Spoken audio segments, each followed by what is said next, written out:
There's only one source of supply, and that source is God, God, the grand overall designer, the source of all supply. He creates only two ways, perfectly and abundantly.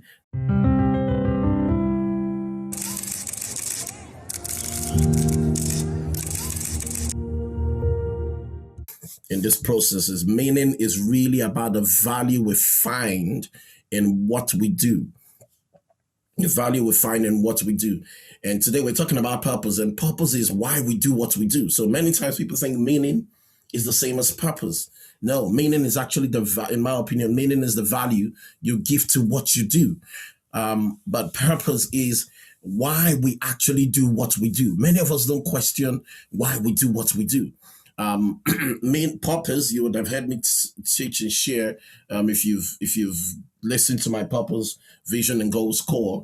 Purpose is like the sun. It's the filter through which you make your decisions in life. It's the filter. There has to be a purpose. Your decisions in life has to be as a result of purpose. That filter through which you make every single decision, not some decisions. Every single decision you make in life, you have to filter it through purpose. And the meaning behind that is the value that we associate with it. The value we associate with it. Or what I'm doing with this teaching is pretty much looking at some of the quotes that have come out of the book and then trying to find a deep dive into it to just get us really, really, really thinking. So first quote, it says, "Woe to him who saw no more sense in his life." How can he be saying this is Viktor Frankl? Woe to him who saw no more sense in his life, no aim, no purpose, and therefore no point in carrying on. The amount of people, especially this week, I probably had about 3 or 4 people who've taken their lives this week.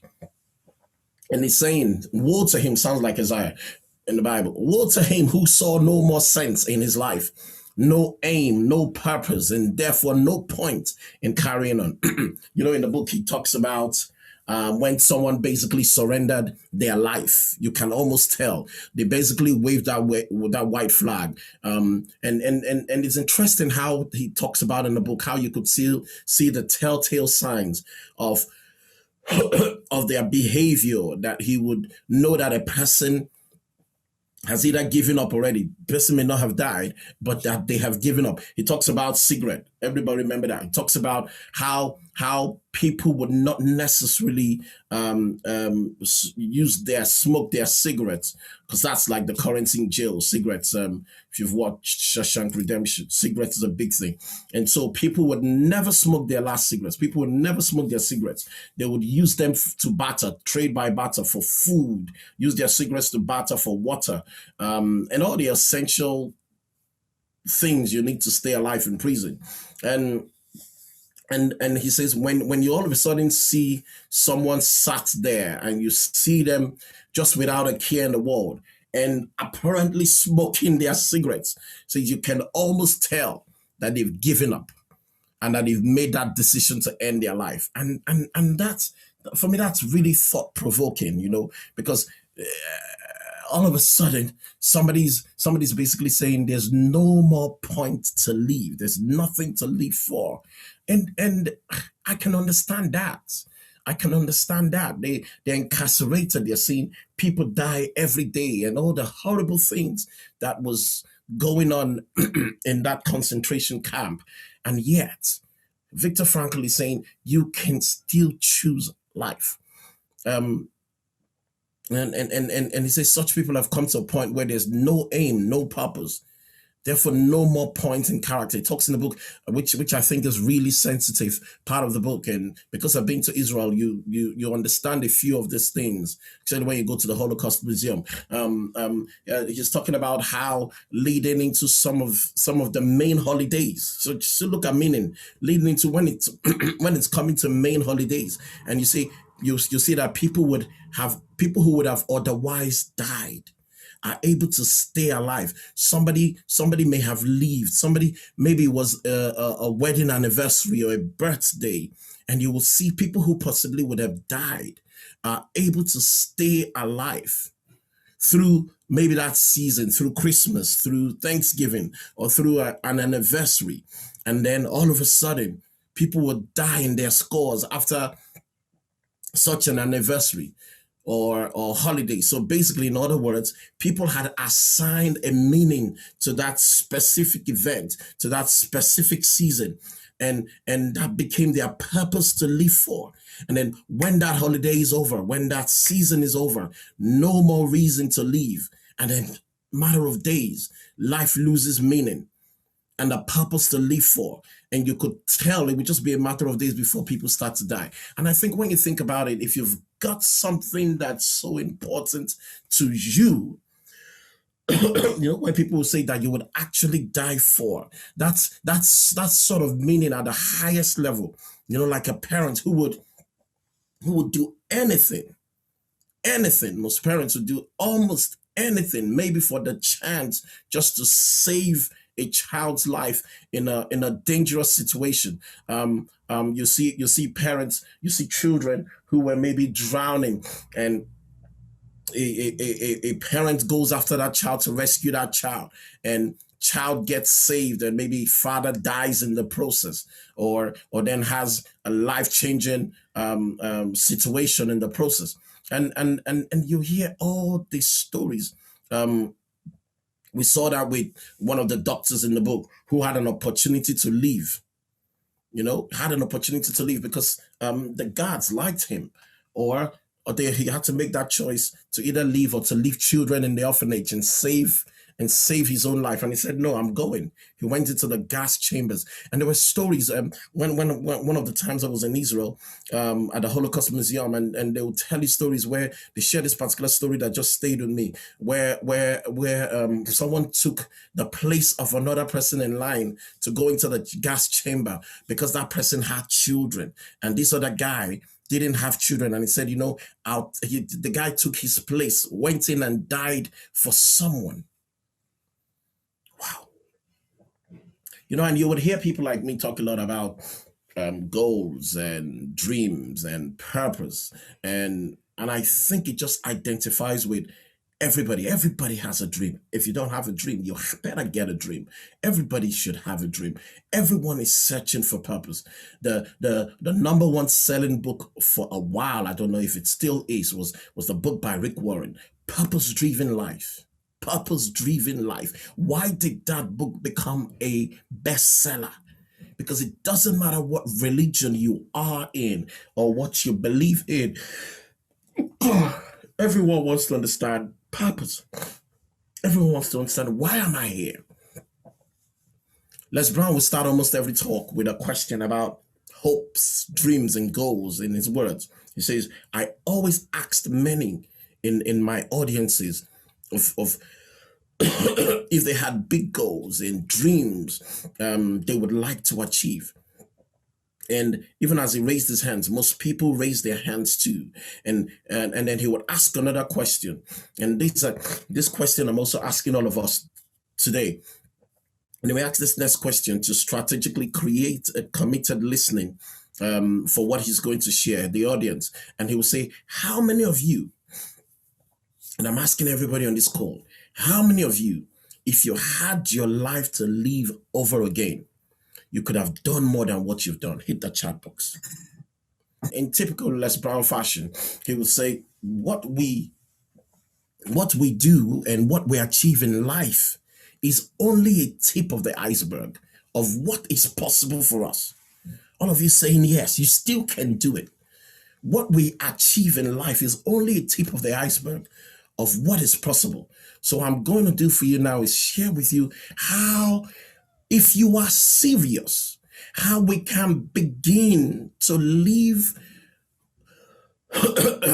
out our dreams rather than live out our fears. Many of us are living out our fears instead of living our dreams. So let's take for an instance in the category of goals and purpose of And there's this quote that I stumbled on and that we're going to share, which I picked up from Les Brown, Confucius. And the guy called Confucius says, I want you to think about some goals that you would like to achieve right now in your life. Everybody, I want you to think about a goal you would want to achieve right now in your life. And as you think about them, everybody, join me on this. I want you to think about a goal you would like to achieve. And as you think about them, I want you to think about those goals. And I want to ask you another question. How many of you, if you had your life, same question for the people who are joining, if you had your life to live over again, you could have done more than what you've done thus far. Now look at yourself. Now, even though you've done some things that you're happy with, you have achieved some great stuff. I've been in some great countries. I've sang in front of thousands of people. I've been at an open air concert in Jamaica, whatever it is. But there's still more that I could have done. There's so much more that I could have still gone to. I want you to, in your heart of hearts, could you have done more? Could you have been more? Could you have done more? Could you have been more? I remember me working on, well, not just one job. I remember me working on some jobs, and that's where so many of us right now, jobs that I didn't like, right? Jobs that I didn't like, and I know they did not like me. I remember going to work. They just paid me just enough to keep me from quitting. Just enough to keep me from quitting. And I worked just hard enough to keep them from getting me fired. It's what we call a contract of mediocrity. But there's something that Confucius said that's really grabbed me that I want to share with us today. And I want you to listen to this as I read it. He said, choose a job you love and you will never have to work a day in your life. Today we're talking about meaning and purpose. It says, choose a job that you love and you will never have to work a day in your life. And I get that. I really do get that, because even in this week, I've had to have conversations with myself around what I do. Then he said, and when he said that, when I read that statement, and it's resonated with me because many of us, we've got jobs. We could make some money. But you just find out, if you're really totally honest, that your jobs are just about paying your bills. Your jobs are just about meeting the needs. You're going to work because you can make some money just to pay the bills, just to put food on the table, just to have a roof over your head, and just to be able to pay for the car. But it's never enough. And I want to do something that was me. And I want to provoke this community intentionally in this season, that it's time for you to start doing something that is you. I want to do something that is me. And for me, that was not the job that I love. Many of you are in jobs that you don't love. That's why you're not happy. That's why you're not happy. You're making the money and still not happy. And I'm saying to you right now, look at your life critically. Look at your life critically. Les Brown was saying a friend of his was in line and they were waiting to go into a theater. And someone asked her, what do you do for a living? What do you do for a living? Everybody on the call, what do you do for a living? Hit the chat box. And this guy was in the line, and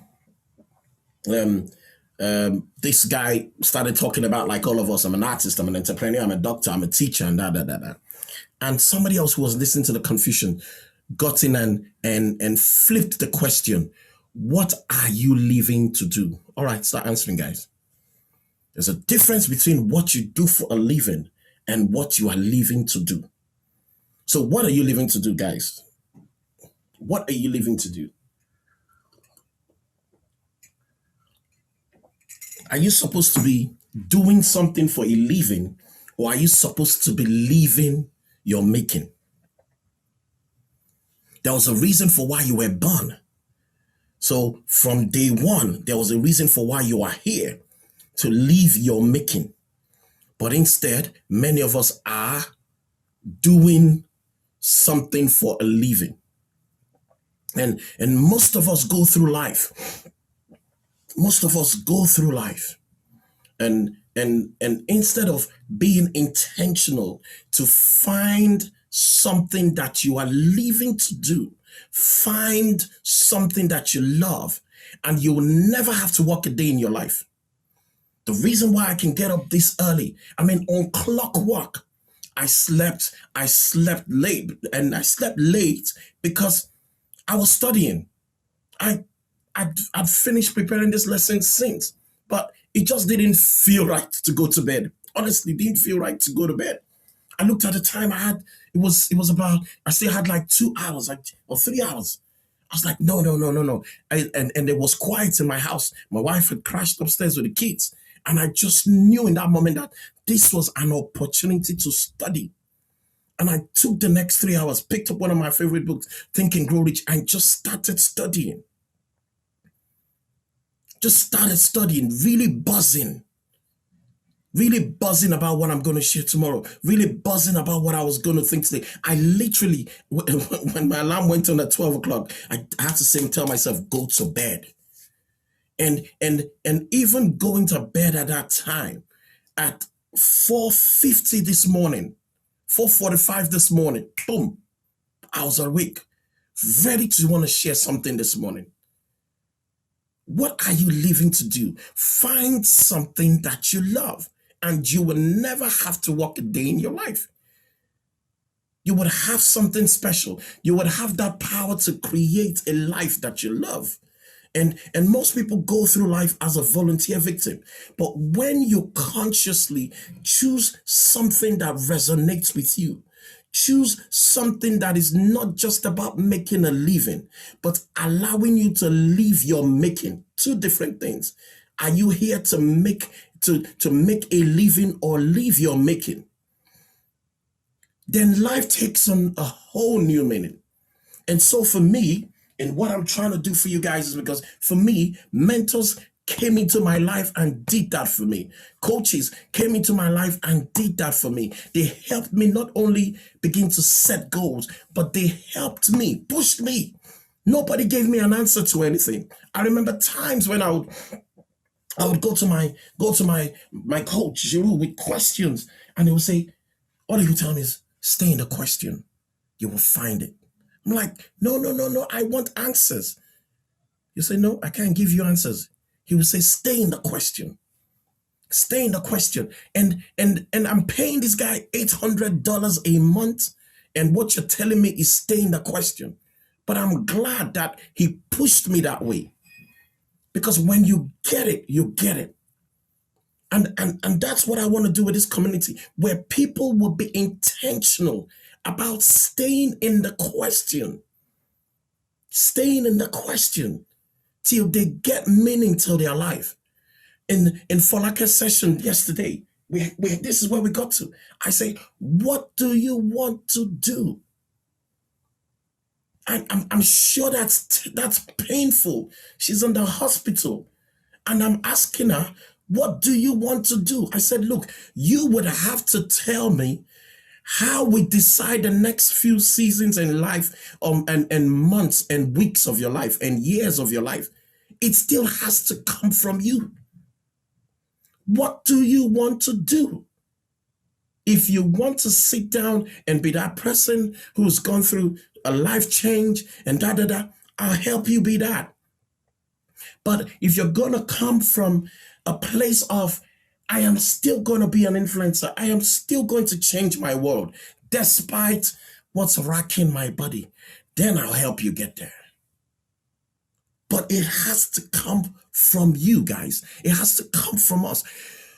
What do you really want to do with your life?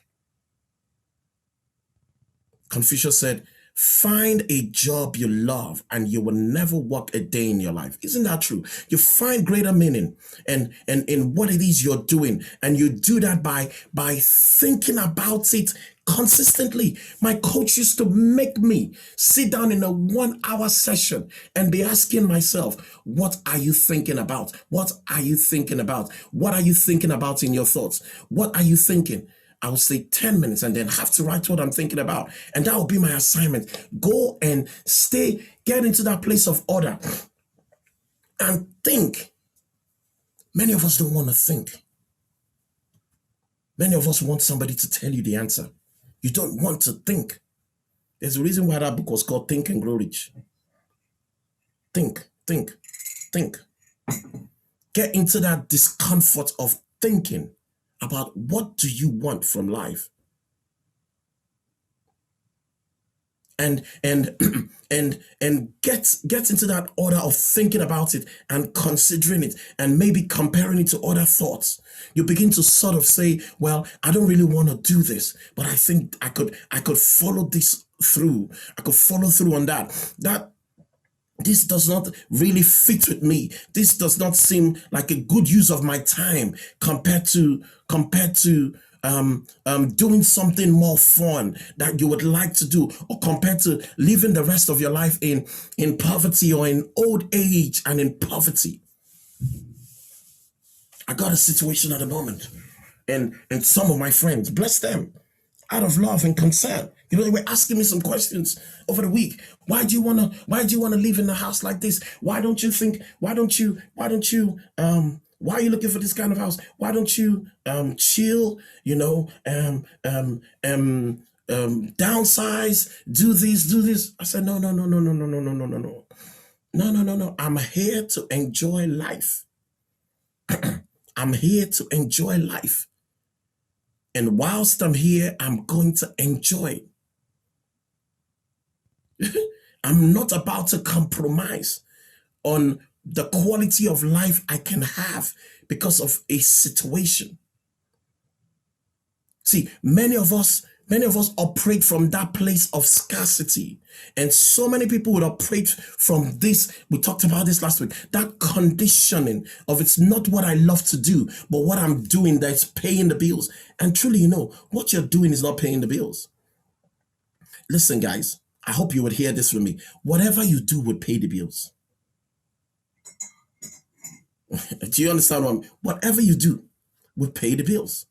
God would just as well flow to you the resources that you need if you would choose to do the same way you're doing a job you don't like, and God is making it available for you to pay the bills. It's the same way. If you choose whatever it is that you are supposed to be doing, it would also pay the bills. Are you telling me that God is sitting down there and because you are choosing you will now not have enough to pay your bills? God will flow to you just as well and through you while you are doing something you love than something you don't. You have got the choice. Listen, I hope you would hear my heart this morning. Your good does not come from your job. Your good comes through your job. It's not about the job that you have money to pay the bills. No, your good does not come from your job. Your good comes through your job. Your good does not come from your job. There's only one source of supply. Has nothing to do with your job. There's only one source of supply. That supply made it possible that you're getting what you're getting through your job. That supply makes it possible that even when you don't have a job, your needs are still met. Anybody been there? You are not working, but you manage to pay the bills. Anybody been there? Anybody been there? You've been in a tight situation, but somehow you were able to still sort situations around. Anybody? No job, but you paid the rent. No job. The school fees were still paid. No job. You went on a holiday. Anybody been there? Be honest with yourself. Let's say it as it is. Anybody experience it? David? Yep. Right? Anyone else? Or is it just me that experiences such things? There's only one source of supply, and that source is God, G-O-D, the grand overall designer, the source of all supply. He creates only two ways, perfectly and abundantly. That's how God creates. Everything he creates perfectly and abundantly. There is no lack. There is no limitation. Now, if you choose to put a lead on what God can flow to you and flow through you through what you call a job, then it's up to you. That lead you put on it, that you've placed on it, that the only way God can bless me is through this job. Yes, I know I am not enjoying what I am doing, but how am I going to pay the bills? And you think that that is the only way God can sort you out. That was up to you. Because even when you didn't have a job, you were sorted out. So God would work anything. He would get your needs, whatever, through whatever vessel you decide to give him. So you decide to put a lead on it. And the way we place that lead, is by settling for less. Many of us have settled for less. We make an agreement with the scarcity. We make an agreement with scarcity. We make an agreement with limitation. We make an agreement with our own self-belief that we are not worthy of being able to do what we love. Today we're talking meaning and purpose. What's the agreement you've made with yourself? That we're not worthy. I am not worth doing what I love. I'll never be able to do it. Les Brown slept on his brother's couch for 14 years, wondering if he should be a speaker. John Maxwell, who has sold today easily over 50 million books, waited for 6 years to write his first book because he didn't think he had a book in him. But I look at the people on this call and I see people who are waiting for the right moment, waiting for a time, instead of refusing, instead of stepping out there and going to leave their making. But I see people who are trying to make a living. Now think of that. And so it's our own perception of our potential that limits us from being able to express our full potential. It's our perception. And we do it when we lack the understanding and awareness of the 7 universal laws that I teach. If you haven't heard those teaching, well, I could look for a video somewhere. These universal laws that govern the way we think and behave. And one of the laws that really helps frame this conversation of what I'm trying to say is something called the law of relativity. The law of relativity, this law tells us that everything in our physical world is made real by its relationship to something else. The law of relativity says everything in our physical world is made real by its relationship to something else. So, light, right? Light exists because the only reason why you know it's light is because you're comparing it to darkness. So hot can only exist because we compare it to cold. Do you understand? So if you compare what you are doing, if you compare what you're doing to all the mistakes you've made in the past, you are only going to think you can't.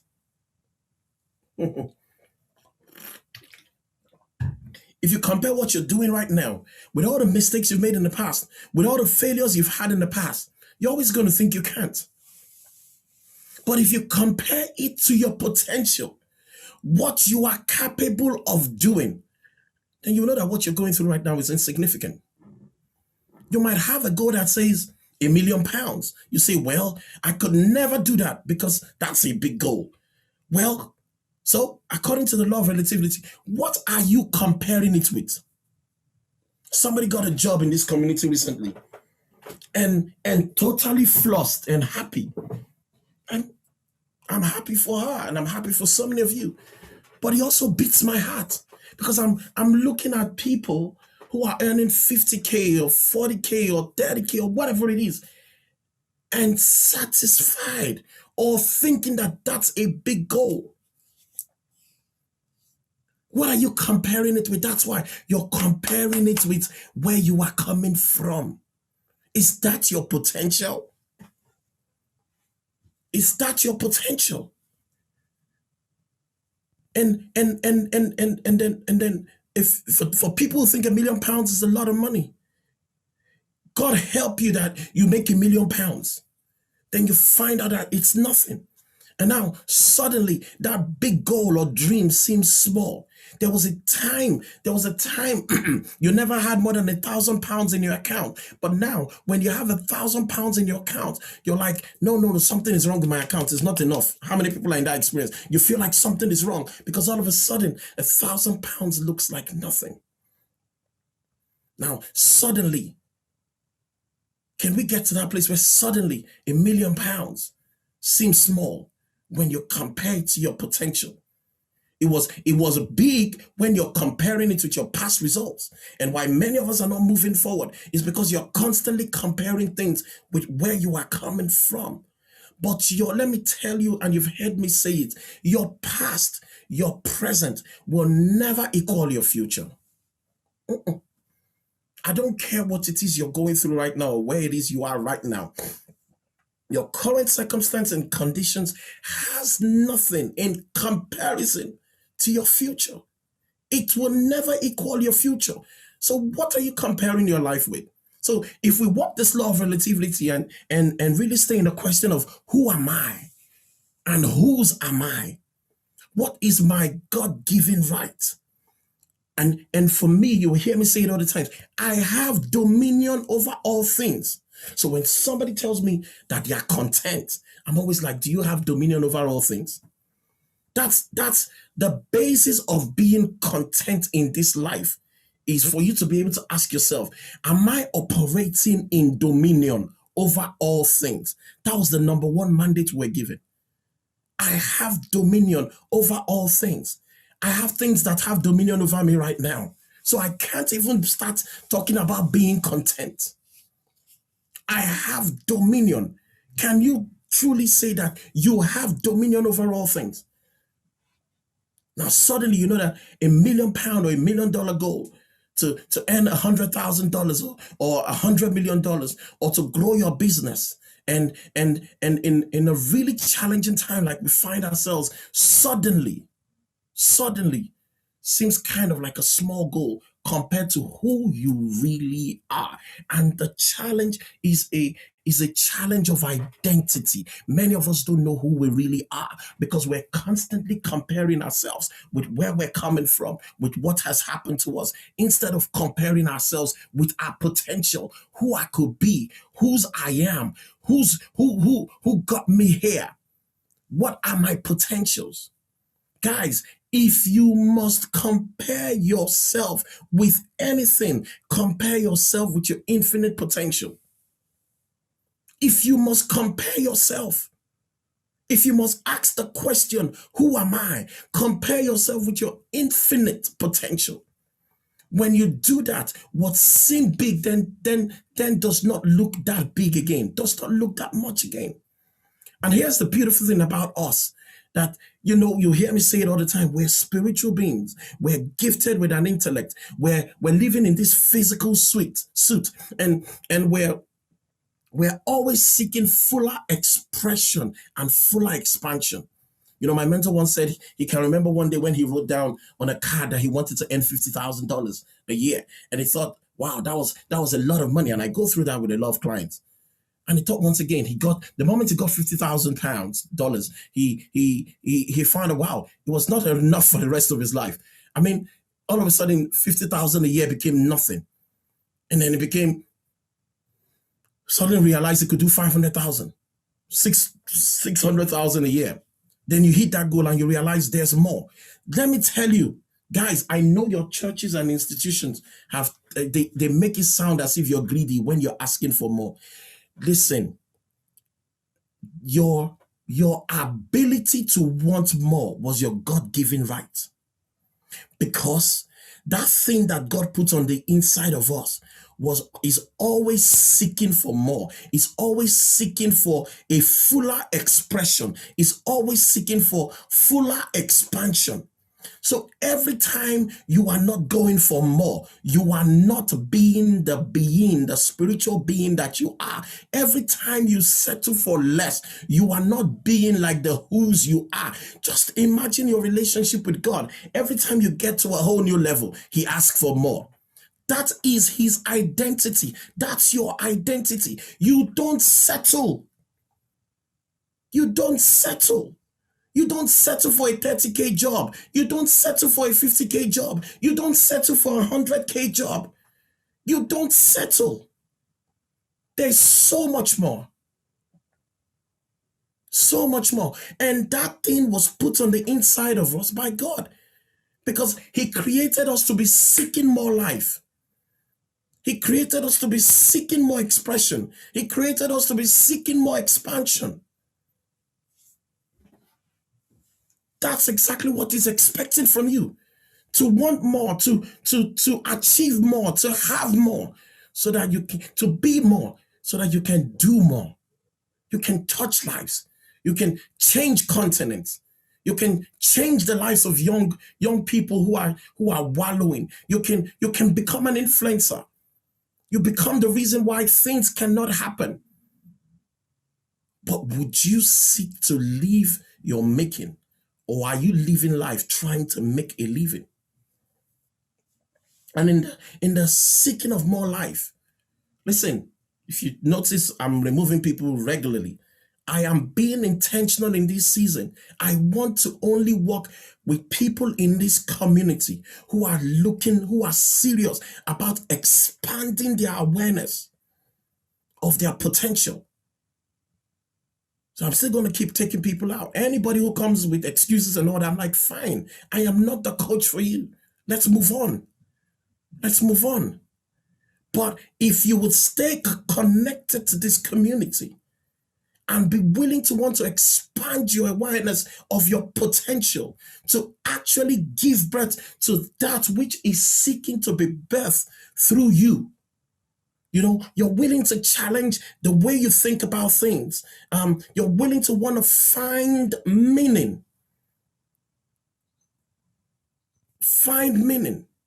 Be it smaller meaning or larger meaning, depending on how you frame things, is how you decide to see it. So I want you to realize that we are in control. One of my favorite quotes, if you know that, from James Allen, he says, until thought. Now remember, thought is the highest function of which you're capable of. Thinking, the highest function of which you're capable of. Some people just don't want to think. I never understand it. He said, until thought is linked with purpose. Now, purpose is why we do what we do. It's the filter through which we make all our decisions, right? He says, until thought is linked with purpose, there is no intelligent accomplishment. You want to have accomplishment? Think. Think, and think on purpose if you want any new intelligent accomplishment. Now, for years when I looked at that, I thought he was always talking about intelligence, meaning intellectual smart. And when I think about intelligent people, I think about my wife. Those are intelligent people. I never consider myself intelligent. Too many intelligent people.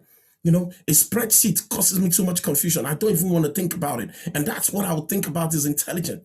No. It's not intellectual. It's not smart. If you look up the definition of intelligence, there's a definition that talks about newness of life.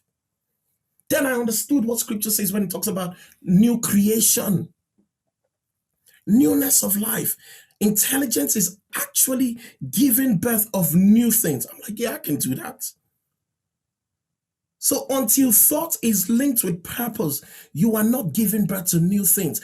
Our purpose right here on earth is to constantly creating new things, give birth to new things. And he said, so if I read that statement, until you link your thoughts with purpose, there is no new life. Until you link your thoughts with purpose, you are not creating anything new. You are not doing anything new. And our purpose here is to create new life. You just keep recreating, just keep doing new things. You want to walk away from that 7 levels of conscious awareness that I teach, that is mass consciousness, where you just kind of follow the crowd and you live like like the sheep, whatever sound sheep make. You're just bleeping, just going through life. So he's saying, until we link our thoughts with purpose, there is no intelligent accomplishment. So to the degree that you're willing to think, to the degree that you're willing to find meaning in your purpose, and you're willing to stick at it, stick to it, stick to it, stick to it, stick to it, stick with it. Another quote that I picked out from Alexander Pope, he says, order is heaven's first law. Order, heaven's first law. You know, the more we can bring order into our thinking, the more we can bring order into our thinking. And how do we bring order to our thinking? That's what James Allen was saying. We take the helm of thoughts. You know, you become very intentional. You become very aware of what you're doing. You do not just replay all your thoughts. Just replay all your thoughts, but until your thought is linked with purpose. So you begin to give purpose to your thinking. There's no new life. And so we bring order to our thinking. Bring order to your thinking. And then you have to ask yourself, and the opposite of order, right, is chaos, is confusion. So, you know, if you think about it, in the beginning, there was nothing. And so how does God fill this black void, this universe? While he contemplates the law of his being, he creates a universe that operates by the exact law. I mean, we're able to know exactly when the sun is going to rise in the morning. When I go for my walks, when I'm in the gym or something, I'm going for my walk, I look at the weather forecast. I can tell if it's going to rain. And because if it's going to rain, it will decide where I walk or how I walk, so that I don't get trapped in the rain. I'm able to tell if I was going to pass through a dark patch. I'm able to tell by what first thing I do before I hit the road. I look at the weather forecast. I'm able to tell when is the sun going to rise. And then I'm able to gauge mentally that by the time I get to that point, there will be enough sun to go through that dark path. When God creates the universe, he created the universe to operate by the exact law. And it's law that establishes the order, and order that establishes the law. And so if we can apply just some of these laws and certainly the process of order to our thinking, rather than just having these chaotic and sporadic thoughts, we can really begin to live well-organized thoughts on purpose. Purpose that creates something. What are you creating? And that's what puts a lot of us off. You give up even before you get there. You give up before you get there. You are not willing to put your life in order. You are not willing to go through the pain of putting your thoughts in order. You are not willing to go through the pain of discovering who you are and whose you are. Instead, you're just passing through life and just living life, showing up every day. An order of everything. Put your thinking in order. Put your feelings in order.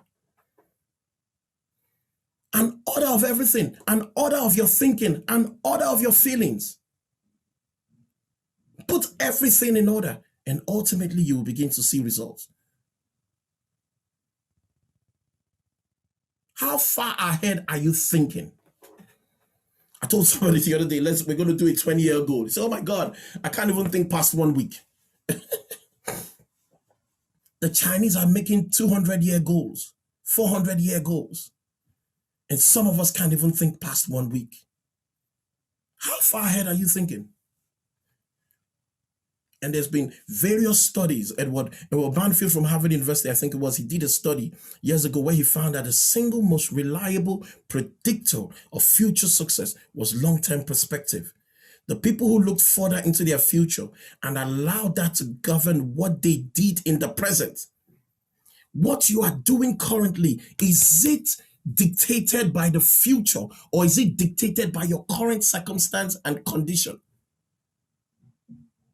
Or is it dictated by your past, which is even worse? What you are doing in the present, is it dictated by your future? The people who looked further into the future and allowed the future to govern what they did in the present.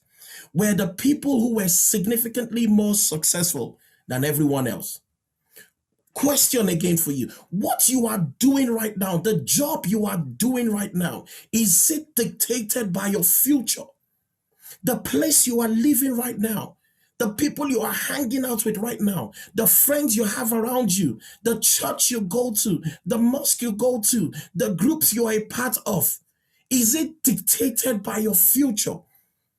Or are you living a life based on your current circumstance and conditions? The people who looked further into the future and allowed that to govern what they did in the present. There is a reason why I live in St. Albans. It's intentional. There's only one other place I would live if I'm living in the UK. If I move to the US, I know where I'm going to live. Only one other place I would live in. I would live either in St. Albans, I would live in a place called Brookman's Park. Intentional.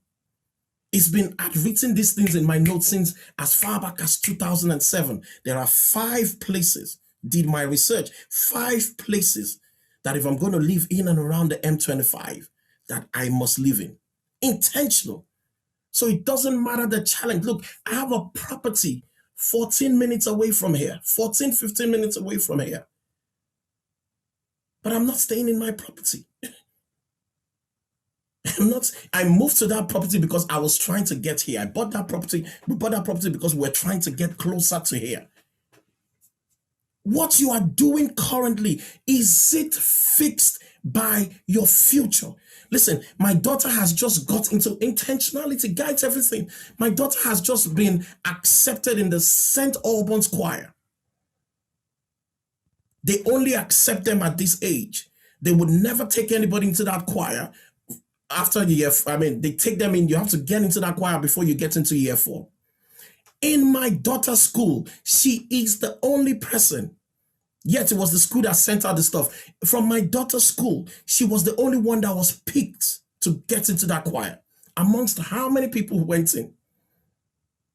Are you making decisions for your children today based on your future? I sat down one day and I looked, I said, wow, if we're not intentional with this girl, the friends she would have would only be the people in her school. And I said, how can we broaden her experience for life? How can we broaden her exposure to life? She's going to be in that good school literally for another 10 maybe another 6, 7 years, right? Or 6 or so. And then that means her exposure is just those people in school. I said, no. How can we broaden that experience? Now, with this choir, she's going to be mixing with girls from all around the borough, from other places. And it's not even that.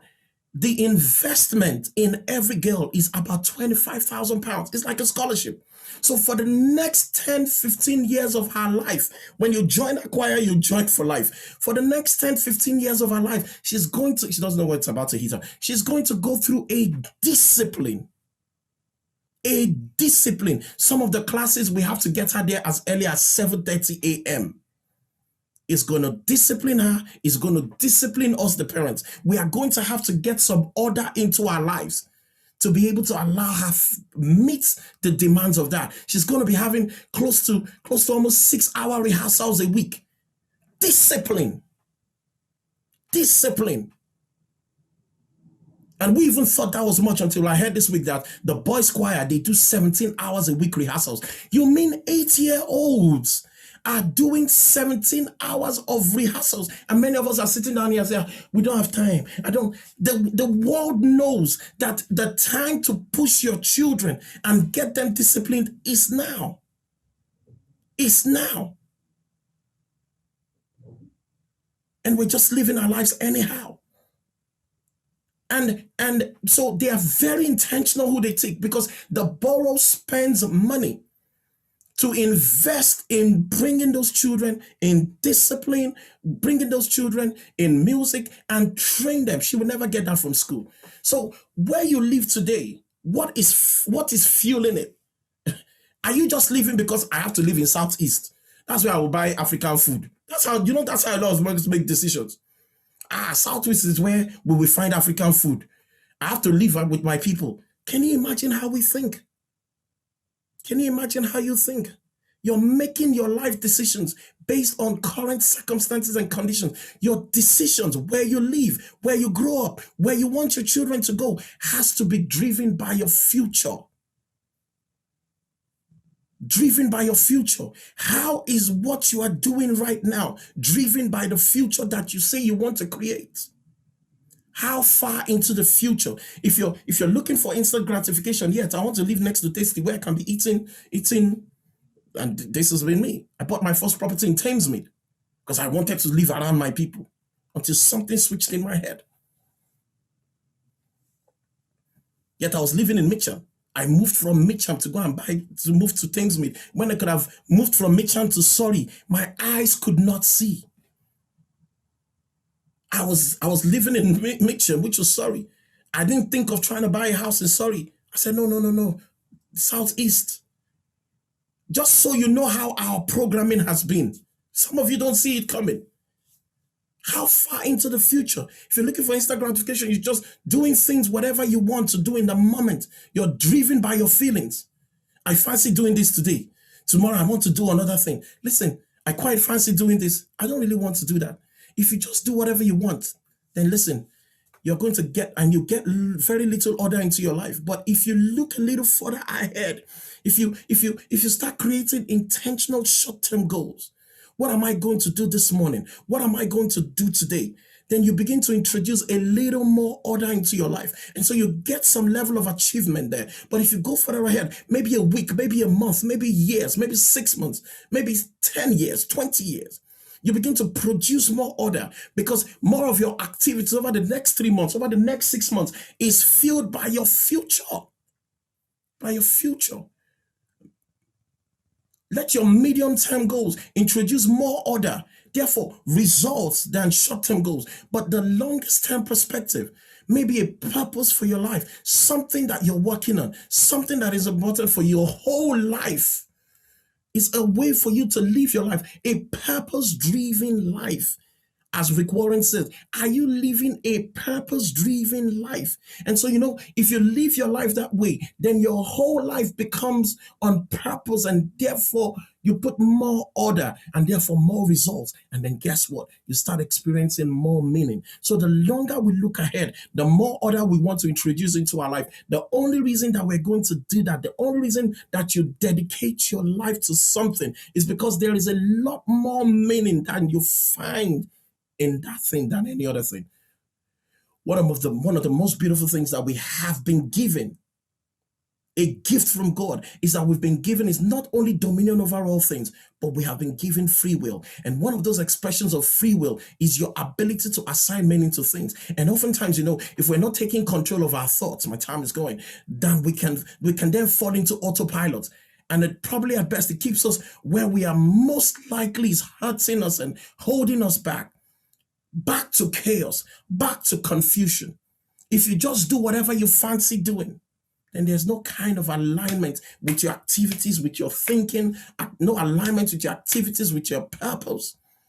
The law of sacrifice is very clear, where we have to be willing to let go of things of a lesser value.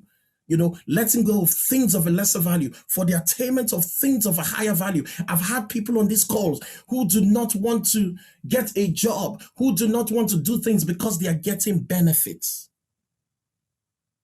Really? I've had people tell me how they are afraid that they may lose their benefits. So I would rather not go and live my life because of the conditioning of the system.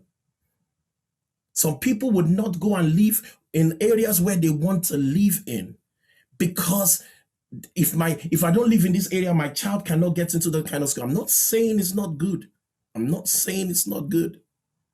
But what's wrong with you being able to pay for it? What's wrong with you? Why are our children not the ones in Eton? Conditioning.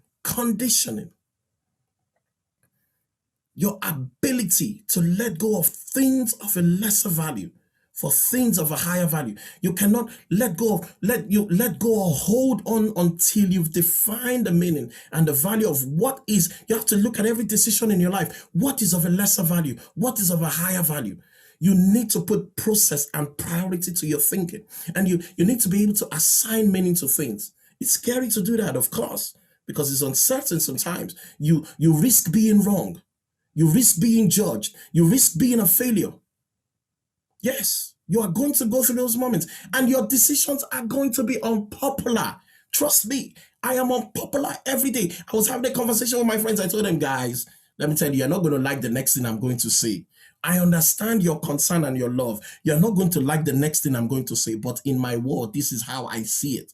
And they were like, what? Where do you see that? I say, I don't know. We read different types of books, but the kind of books I read, this is some of my love friends, the kind of books I read, the kind of thing, my thinking, this is what governs my thinking. My thinking is not about a scarcity mindset, a managing mindset, a let's get through life managing. That is not how my own thinking operates. So if you're going to think ahead, if you're going to dare to dream for something, it's something more than you've currently got. It is something that you do not know how to do it, something you're going to go after. And if you're going to need to learn and grow in that way, it's going to be unsettling. It's going to be scary.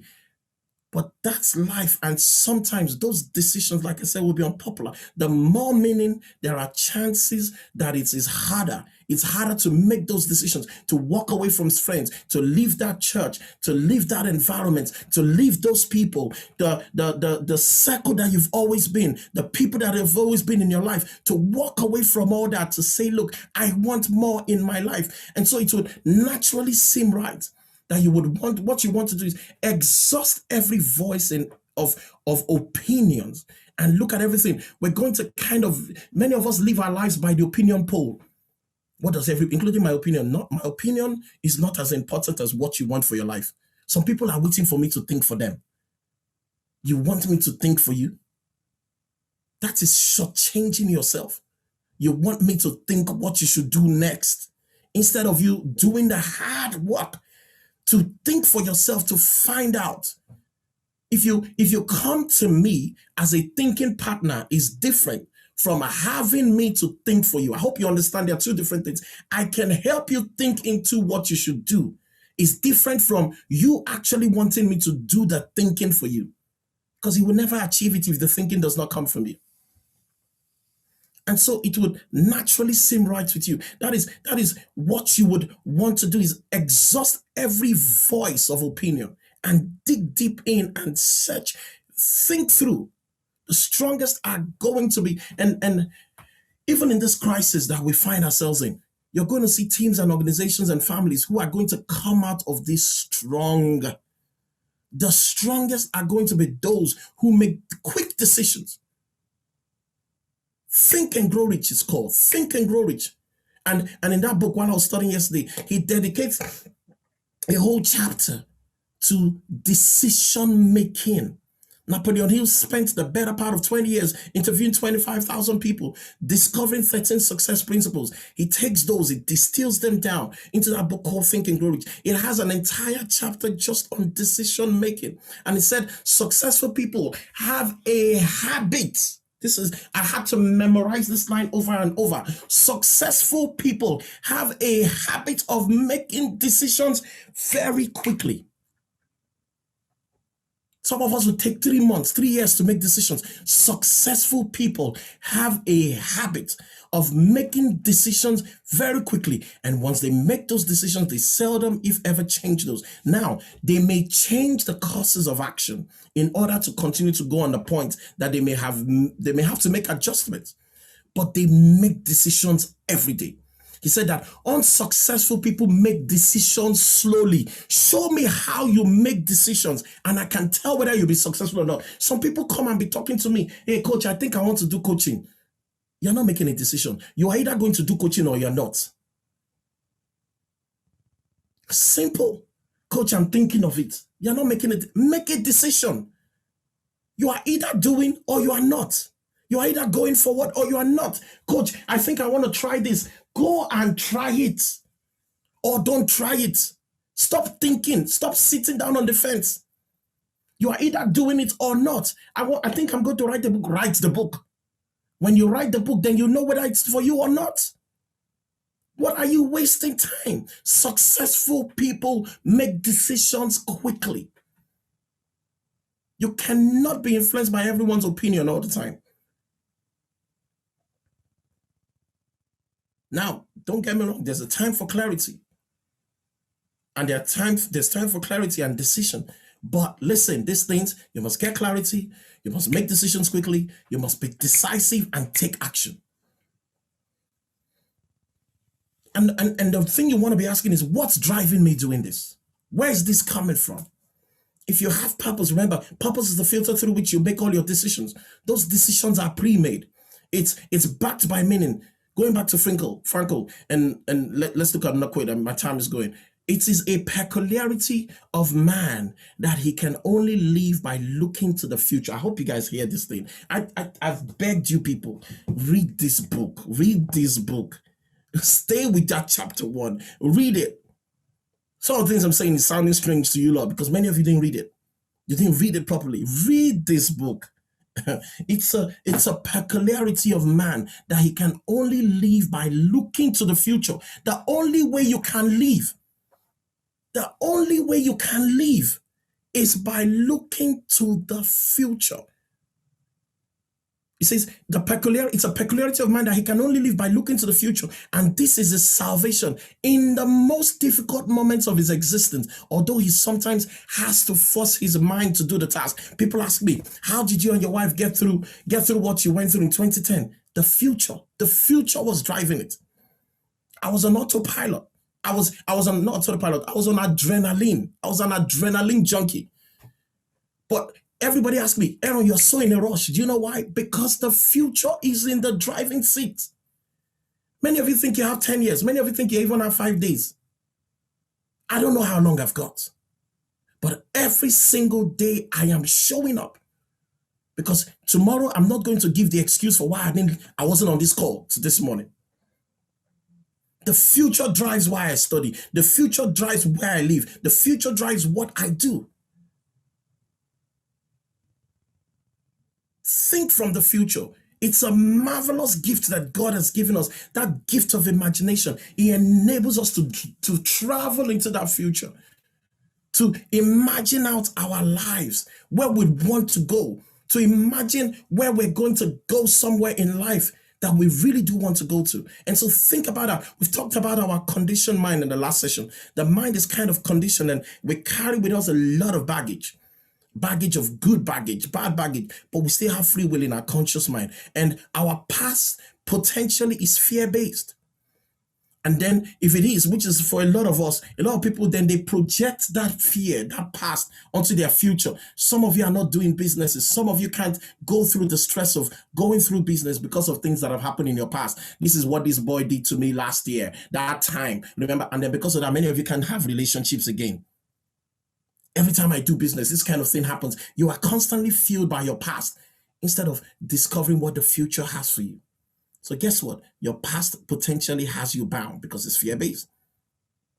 So it's not necessarily going to be the same, but we think it is. And we're making decisions today and saying instead of us saying, how many of you have done this? How many of you think in best case scenarios? How many of you have started conversations with what's the worst case scenario? See, I lost some money recently in advance in an investment. But look, I've entered another one. I don't come looking for worst case scenarios. Why would you begin to plant seeds of worst case scenarios into your future? Why? You start planning and you start thinking worst case scenario.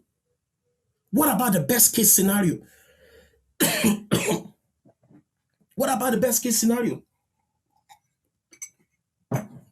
Yes, it went wrong in the past. I have no reason to believe it's going to. Many of us begin to think that it's never going to go better in the future. No, not with me. It may have gone wrong in the past. How many people hurt you in life? Did you not still go and get married? How many of you had breakdowns? The same man, not the person you're married to, but it was still a man that disappointed you. You still had to marry man. Why didn't you say, I'm not going to marry a man again? Right? Why do you think your life in worst case scenarios? It may not have worked in the past. This type of business may not have worked in the past. Does not mean it doesn't work. Does not mean it's not going to get better in the future. What did I learn from that? How can I do differently this time? So the fearful past is like an anchor, an elastic kind, pulling you back as you kind of go through life. And many of us are backing into the future, dragging all of these past failures with you. But we have the ability to envisage a different future. But it's not in the conditioned mind. So it's not going to be comfortable. It's going to be conscious ideas that are in competition with all of that baggage coming from your past. And so at any given time, we're either thinking from the perspective of a historian. Many of us are historians, constantly focusing on the past. Or you're thinking from that conditioned mind based on the conditions and circumstances you're in now. Many of you are living your life based on what you're going through right now. So you're thinking in the past, in the perspective of the reporter. This is just the way it is. Who said? Who said? Who said this is just the way it is? These are the facts. We must deal with them, okay? Or you could be a forward-thinking person and be the futurist. You can begin to think from the future. What is being birthed in your life right now? And I've said that right now, guys, we are in the birth canal of a new emerging future. And so what we want to do is we want to make agreements with this new future. This new future, your new future is filled with hope. It's filled with possibilities. It's filled with endless opportunities. I was looking at a meme. Let me share some things quickly. I was looking at a meme and it shared the names of 10 companies that were birthed in the financial crisis. Listen, 10 iconic businesses created during a recession. You'll be shocked. Airbnb, Walt Disney, Electronic Arts, EA, FedEx, General Electric, Groupon, HP, IBM, Microsoft, WhatsApp. In times when nobody should be doing business. The last recession we had, the 2008 Great Recession, Ken Lin founded personal finance company, Credit Karma, in the middle of 2008 recession. Founders of some of today's most major companies did exactly the same between 2008 and 2010. What's up, 2009? What's up, 2009? Because he just wanted people around the world to message each other quickly. iStock, their app gained popularity in countries that do not have access to the same cell network because it can operate on Wi-Fi. Groupon, 2008. The entrepreneur founded Groupon on a website that promotes companies by offering deals on their products and services to consumers. What is the new thing you are betting? Instagram, 2010. All in the recession. Facebook bought Instagram for $1 billion. Uber, 2009. Businessman Travis Kalanick and Garrett Camp founded Uber in 2009 after they couldn't find a taxi ride on a cold night in Paris. You look at your current circumstances and say, this is happening to me. Instead of you to use your current circumstance and condition to birth something new. Until thought is linked with purpose, there is no intelligent accomplishment. There is no new accomplishment. Somebody saw themselves, no taxi on a cold night in Paris, and that created Uber. Pinterest, 2010. Slack, 2009. Square, Twitter founder Jack Dorsey. Today, Square is currently valued at 23 billion. What are you birthing? I am here to provoke us today. What are you allowing your current circumstance and condition to birth through you? A lot of us are using all these products. We're using these services every single day that were non-existent, but they were birthed in what anybody would say was the exact worst time to start a business. But these were futurists. These were people who thought from the future, not from their current circumstance and condition, not from their past. All I'm saying to you today is I'm going to make an agreement that the future is going to be brighter, but you have to be willing to think from the future. Don't come to my coaching calls again. I'm not saying you can't share your past. I will listen to your past, but you have to be willing to also come up with a plan for your future. Let's walk from your future. Let's drive to your future. Let's take a journey into your future. Let's birth something from your future. I'm going to make an agreement that there is hope for your future. I'm going to make an agreement that there's new opportunities that are going to be bettered through everyone on this call. Everyone. I know you are sick. I know great, but there is a future that you're going to bet. And what I'm going to do is I'm going to allow you to do is think from your future. Come to me with new ideas in the present tense. Come to me with ridiculous ideas. Let's work at something. And we're going to begin to immediately take action, make decisions. Not going to be afraid to make those decisions. And I know as this is for me, as I begin to make decisions for bringing the future forward, it's not going to match most of people's thinking because most people are in the past. It will feel uncomfortable for you too, but still it does. But it's still the right way. When it's only the way forward, otherwise, you stay where you are. And look at what Franco said about this. He says, it's just genius. It isn't the past which holds us back. It's the future and how we undermine it today. Many of us undermine our future. It isn't the past which is holding you back. It's the future and how we undermine it today. Write that down, guys. Put it on a post-it note. Think of this quote. Really think about what you're doing right now. Your indecisiveness. You're constantly sowing the seeds of fear and doubt, doubting yourself, doubting your abilities. You're constantly talking about your fears and your failures.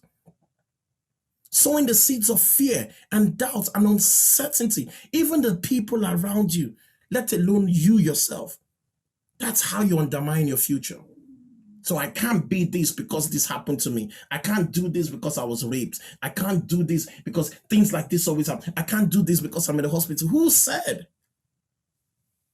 Who said?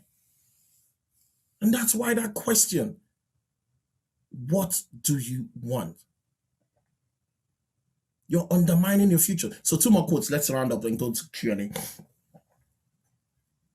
Man must decide for better or for worse. This is Viktor Frankl. Man must decide for better or for worse what will be the monument of his existence.